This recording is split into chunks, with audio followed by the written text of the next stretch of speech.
Babat Alas Dermayu I. Asal mula dan wangsit pada masa Mataram kuno, hiduplah seorang bangsawan bernama Tumenggung Gagak Singalodra. Beliau terkenal gagah berani dan disegani. Dari keturunannya lahir seorang putra yang kelak menjadi tokoh besar, Raden Arya Wiralodra. Sejak muda, Wiralodra dikenal gemar bertapa. Pada suatu malam ia mendapatkan wangsit. "Wahai Wiralodra, berjalanlah engkau ke arah barat laut. Di sana terdapat hutan lebat bernama Dermayu.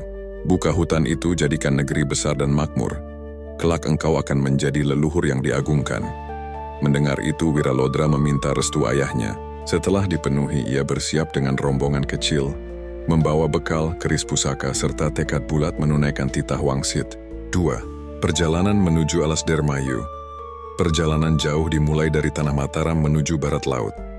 Mereka melewati gunung, lembah, dan sungai. Setiap hari penuh rintangan. Ular raksasa menghadang, macan hutan mengintai, dan makhluk gaib menampakkan diri. Namun doa Wiralodra membuat rombongan selamat. Akhirnya tibalah mereka di tepi sungai Cimanuk. Sungai besar berair deras. Di seberangnya tampak hutan amat lebat, disebut orang sebagai Alas Dermayu. Hutan itu penuh kabut, pepohonan menjulang tinggi, suara burung malam bercampur jeritan aneh. Warga sekitar jarang berani mendekat karena katanya ada penunggu gaib yang sakti. 3 gangguan dan pertarungan gaib. Ketika Wiralodra mulai membuka hutan, gangguan terjadi. Pada malam pertama, api unggun mereka padam, tertiup angin misterius, terdengar suara tangis perempuan. Malam berikutnya, beberapa pengikut hilang ditelan kegelapan. Suatu malam muncul sosok raksasa gaib, Prabu Gembong Kamijaya, penguasa Alas Dermayu.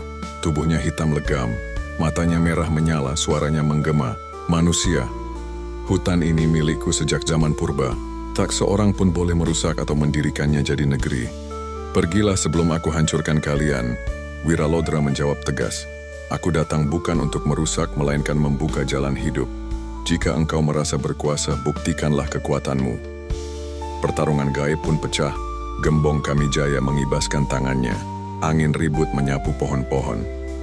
Wiralodra menghunus keris pusaka, membentuk cahaya putih dari doa dan mantera. Tubrukan dahsyat terjadi. Angin hitam melawan cahaya suci. Pertarungan berlangsung semalam suntuk.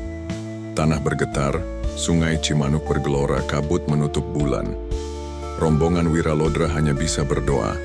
Akhirnya cahaya doa Wiralodra menghancurkan tubuh raksasa itu. Sebelum lenyap menjadi asap, Gembong Kamijaya bersumpah, "Aku kalah tapi rohku tetap menjaga Dermayu. Siapapun yang berbuat serakah dan merusak tanah ini akan kena kutukanku." 4. Munculnya Nyi Endang Darmaayu. Beberapa waktu setelah hutan berhasil dibuka, Wiralodra bertemu seorang perempuan cantik jelita, berparas halus namun berwibawa. Ia memperkenalkan diri sebagai Nyi Endang Darmaayu. Ada yang menyebut ia keturunan bangsawan, ada pula yang percaya ia jelmaan makhluk gaib penunggu hutan yang kemudian tunduk pada Wiralodra. Darmaayu kemudian menjadi pendamping Wiralodra. Kehadirannya membuat kampung makin tentram karena diyakini ia memiliki kesaktian menjaga desa dari mara bahaya. Dari namanya pula kemudian lahir sebutan Indramayu. Indra berarti kesuburan dan hujan, simbol kemakmuran. Mayu berasal dari Darmaayu atau Dermayu. 5. Pemukiman.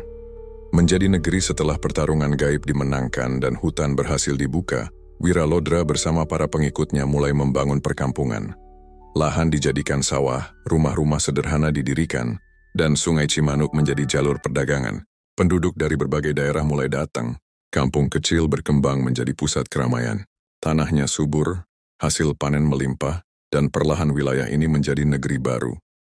Raden Arya Wiralodra dikenal sebagai pendiri dan leluhur, sedangkan Nyi Endang Darmaayu dimuliakan sebagai pelindung negeri.